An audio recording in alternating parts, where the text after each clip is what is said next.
Ceci est le cartable d'un professeur bruxellois. Il est lourd, beaucoup trop lourd.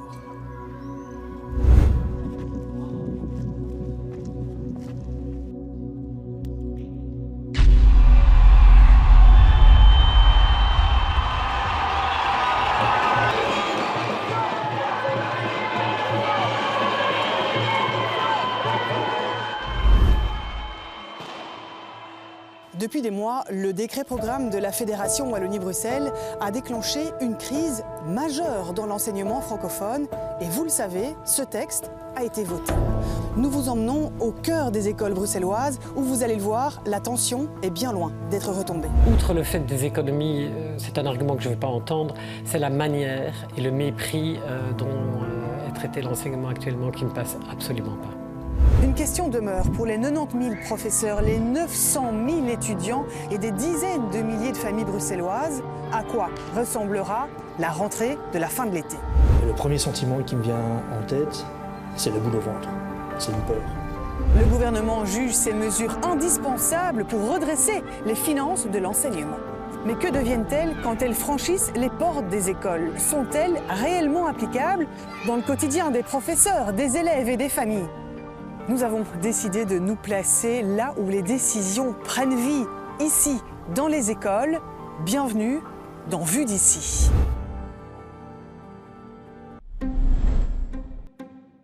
Il n'y a jamais eu de doute, jamais eu d'autre choix. Une hésitation peut-être entre le français et les mathématiques. Dans la famille de Pierre, voilà 5 générations que cela se passe comme ça. Être professeur, il en est certain, c'est sa vocation. Comment est-ce que vous vous sentez quand vous poussez les portes de l'école aujourd'hui? Généralement bien, mais souvent stressé. Mais aujourd'hui, quel est le prix à payer de ce choix professionnel, de cette décision qui a façonné plus de 20 ans de sa vie? Est-ce que je peux avoir le registre des 3 TTI, s'il vous plaît? Merci.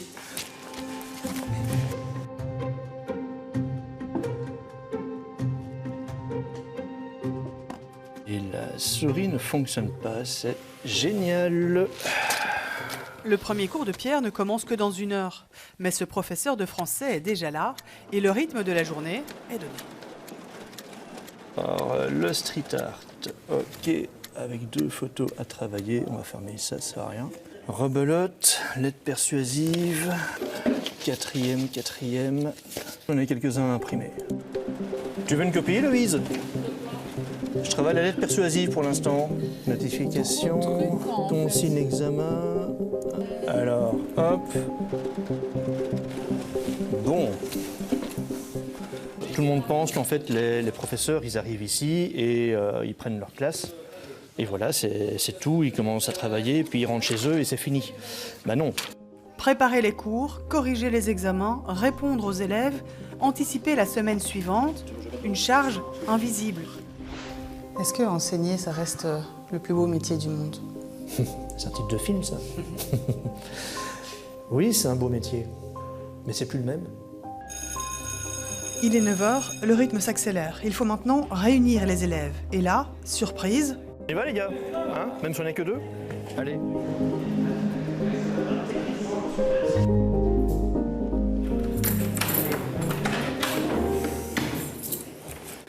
Il devait être 12. Voilà. 2 sur 12. Mais on peut espérer qu'ils arrivent courant de l'heure. Voilà. On peut espérer. Aujourd'hui, c'est cours de remédiation. La classe est plus petite que d'habitude. GSM, en silencieux, hop. Mais malgré ça, les absences, les retards, les décrochages Bonjour Ryan. font partie du quotidien. Viens, rentre. Tu te mets là juste devant, s'il te plaît. Mohamed, vas-y, mets-toi à ta place. Ouais, vas-y Paul, rentre, dépêche-toi. Vous n'avez pas de nouvelles des autres par hasard? Non? Les métros circulent correctement? Ouais. Je m'étais réveillé, ma mère m'a donné la mauvaise heure, je me suis endormi. C'est pas vrai. Ok Mohamed. Bienvenue en classe. Chaque élève a son histoire. Mais garder la motivation de ces jeunes est devenu une bataille incessante et énergivore. Je vais commencer avec quelqu'un en particulier? Non? Pas tous à la fois, s'il vous plaît. C'est un petit peu dommage parce qu'il y a des élèves qui ont besoin de remédiation, qui doivent absolument réussir leur année et ces cours sont prévus pour justement permettre à chacun d'avoir les bases nécessaires. Donc, c'est inquiétant. Je suis déçu. Je suis déçu que des gamins ne prennent pas justement la pleine conscience de leur absence. Voilà. Paul, au travail, s'il te plaît. Mohamed aussi. Travail. Je te vois. Comment est-ce qu'on fait pour rester motivé en tant que professeur alors? On garde ceux qui sont présents. Hein? On garde ceux qui font des progrès.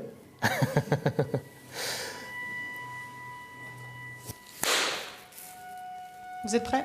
Ouais. Allez, on y va. Est-ce que vous aimez être encore professeur aujourd'hui? Malgré tout, oui. Mais j'aime pas ce que le métier est devenu. J'aime pas du tout ce côté hyper procédurier, remplir des dossiers, la charge de travail qui se met encore plus dans la vie privée. On ne connaissait pas ça du tout auparavant et maintenant ça devient extrêmement intrusif et ça devient de plus en plus compliqué de pouvoir le détacher de soi et garder la sérénité. C'est très compliqué.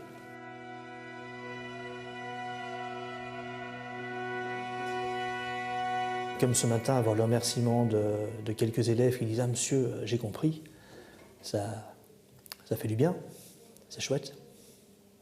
C'est ce lien avec les élèves aussi Ouais. qui vous permet de tenir? Oui, c'est le lien avec certains élèves qui permet d'avancer.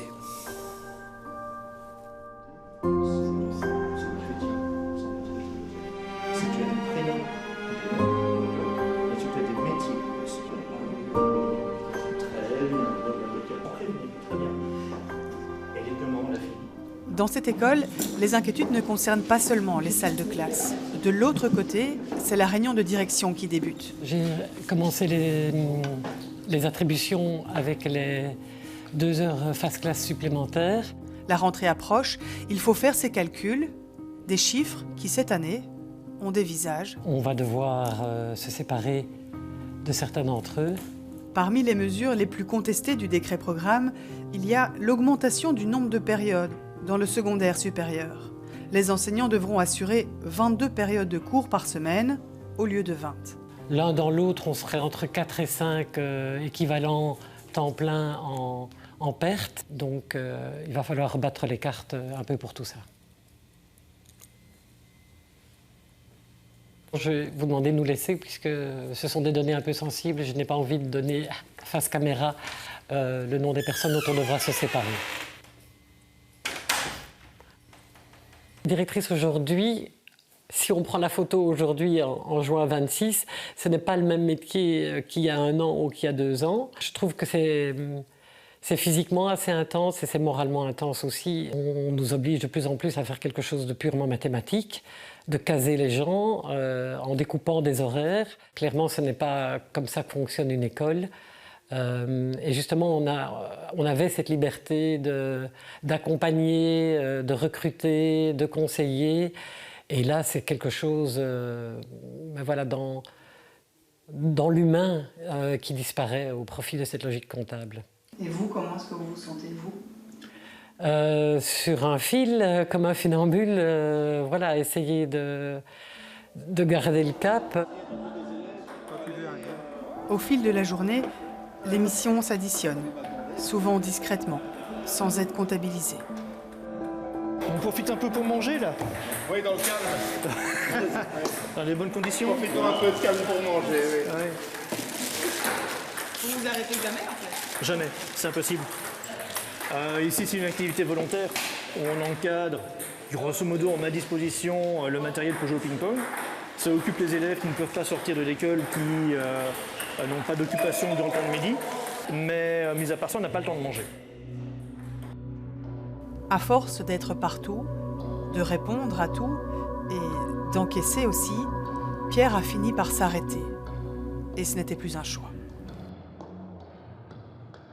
J'ai craqué à la maison en train de préparer un cours. J'ai pas su faire face à la suite et j'ai été arrêté par mon médecin durant un total d'1 an à peu près. J'ai recommencé à la mi-2023 en mi-temps thérapeutique. Je suis toujours en mi-temps thérapeutique. J'ai énormément de difficultés à me concentrer en classe quand il y a plusieurs élèves qui posent des questions. Ça m'a mis très mal et je suis resté grosso modo l'équivalent de 10 jours assis dans mon canapé, à regarder par la fenêtre, à ne pas voir le temps qui passe, à être amorphe, à être bloqué entièrement. Vous étiez par terre? Oui. C'est difficile encore pour vous d'en parler? Oui. Oui, c'est difficile parce que je ressens encore en partie ce sentiment-là. Il y a des jours où des nuits plutôt, où j'ai du mal à dormir, où j'anticipe ce qui pourrait mal se passer avec une classe, avec un élève en particulier, où j'ai l'impression que mon métier n'a pas de sens, où j'ai l'impression que mon cours est mal fait. Donc je travaille beaucoup à la maison pour compenser ça, pour donner du sens à ce que je donne à faire aux élèves. Alors, quand les cours se terminent, que les classes se vident, Pierre est encore là. Le soir, il travaille. Nous lui proposons de lui fournir une caméra pendant 48 heures pour voir cette réalité que nous ne connaissons pas. Être nos yeux pour comprendre ce qui se passe après l'école, dans la vie d'un professeur. Pierre refuse. C'est trop à porter. Les vendredis en fin d'après-midi, j'ai encore mon sac, je viens de rentrer. Nous allons passer le week-end avec Mathieu, professeur de sciences éco. Je vais bientôt sortir mon ordinateur. Je vais commencer par répondre à des mails d'élèves. Je vais travailler là, sur ma table de salon, pendant tout le week-end. Là, je vais corriger. Donc, j'ai mon matériel, mes lunettes, mes copies. Les copies pour ce soir, c'est terminé. Il faudra encore encoder les copies. Ça, je pense que je vais le faire demain, parce que les écrans, le soir, c'est pas très bon. Aussi pour les professeurs. Et là, je vais devoir préparer mes sujets d'examen. Pour les 5e, pour les 6e. Dimanche soir, et tout est prêt. Enfin, presque. Le sac avec les cours pour demain. Le temps, c'est lui qui revient dans toutes nos rencontres. Alors aujourd'hui, nous avons décidé de le mettre au tableau. Bonjour. Et pour cet exercice, nous avons trouvé un professeur de mathématiques, François. Sans surprise, tout commence par une hypothèse de travail. Un nouveau cours, que je ne donne pas encore, de 2 périodes hebdomadaires. Forcément, je dois me préparer pendant l'été. Nouveau cours, j'estime que je vais bien travailler au moins une semaine. Ça implique 1 heure de charge hebdomadaire en présentiel. 2 fois 50 minutes, c'est 2 heures. Ensuite, je ne vais pas pouvoir me reposer sur cette fameuse semaine de travail pendant l'été. Donc pendant l'année, une préparation de 1 heure par 50 minutes de cours donnés. On peut rajouter 2 heures en préparation hebdomadaire. C'est une interrogation toutes les 4 semaines, ça me semble plus ou moins raisonnable. Encore 1 heure de charge hebdomadaire. Un total de 6 heures. Ensuite, 3 conseils de classe par an, plus 4h30. On va devoir bien donner des bulletins à ses élèves, 6 heures qu'on peut rajouter. Et ensuite, un examen, c'est quand même assez chronophage en préparation et en correction. 1 jour et demi par session d'examen, Noël et juin, plus 3 jours. Et donc tout ça vient se rajouter à ce bilan purement comptable de 6 heures par semaine et on va dire 4 bonnes journées de travail.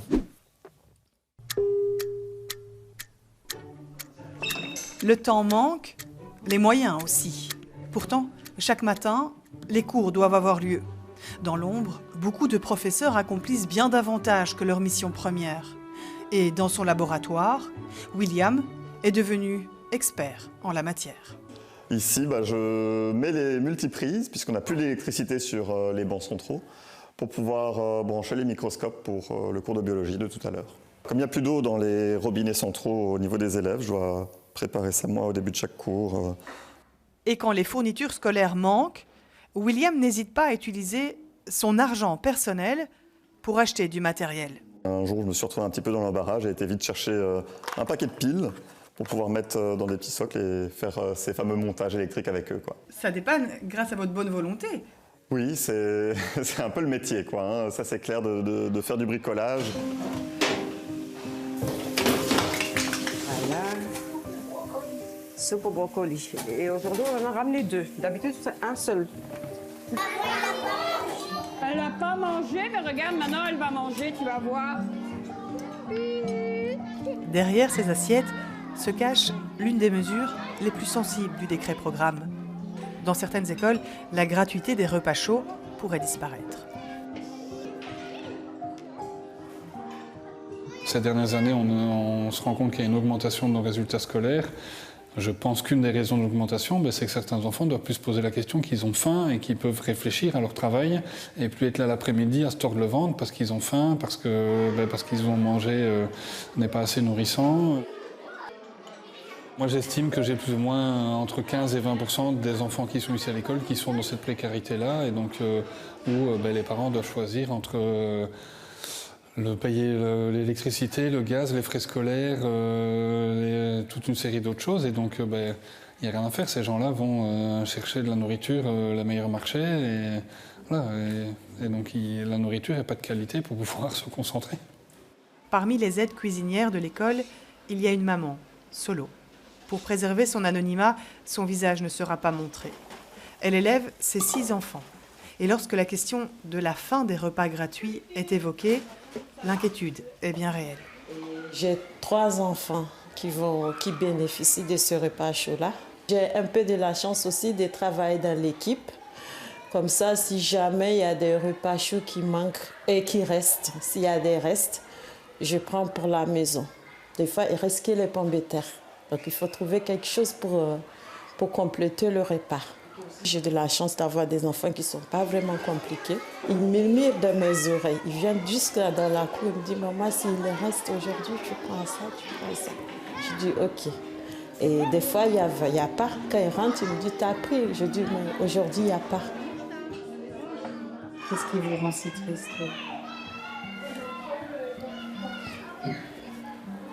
De pouvoir un jour me lever et même les tartines que je leur donne devient impossible. C'est tout ce qui me fait peur.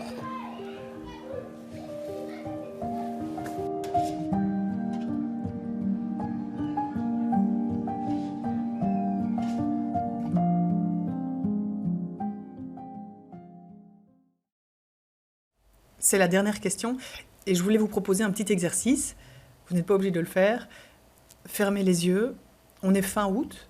Il est 8h30. La sonnerie retentit.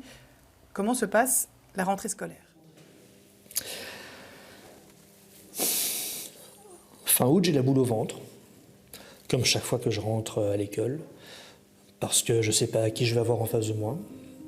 Je ne sais pas quels seront les élèves, je ne sais pas quelles seront les conditions. Nous, on va tenir le coup comme on peut, hein, vous voyez que ça ne va pas, que c'est très compliqué. Et à un moment donné, on va s'arrêter nous aussi, on partira. Je pense qu'effectivement, la rentrée va se faire sur un fil et il faudra peu de choses pour repartir dans des mouvements de contestation. J'ai l'impression qu'on n'est qu'au début. Là, on nous promet que c'est un peu la dernière salve et qu'après tout ira mieux.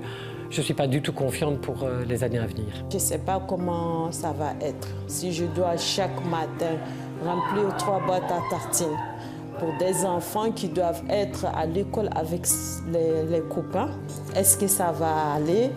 Comment ça va se passer? Je ne sais pas. C'est le retour des boîtes à tartines un petit peu désastreuses, avec soit vides, soit avec des produits blancs, des mini sandwichs produits blancs avec 1 ou 2 par enfant qui nourrit pas de hard discount, soit des frites de la veille, des pizzas surgelées qui ont été cuites la veille et qui sont mises dans une boîte à tartines. Certains professeurs vont peut-être pas gérer les choses et beaucoup en souffrir, et si on veut pas en souffrir, ce sera mécaniquement en enlevant certaines choses. Dans les 2 cas, tout le monde est perdant dans l'enseignement.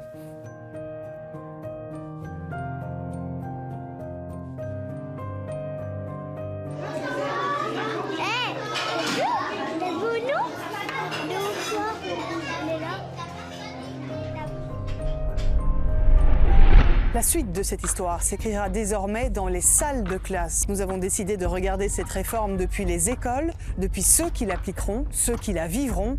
Vu d'ici, à bientôt.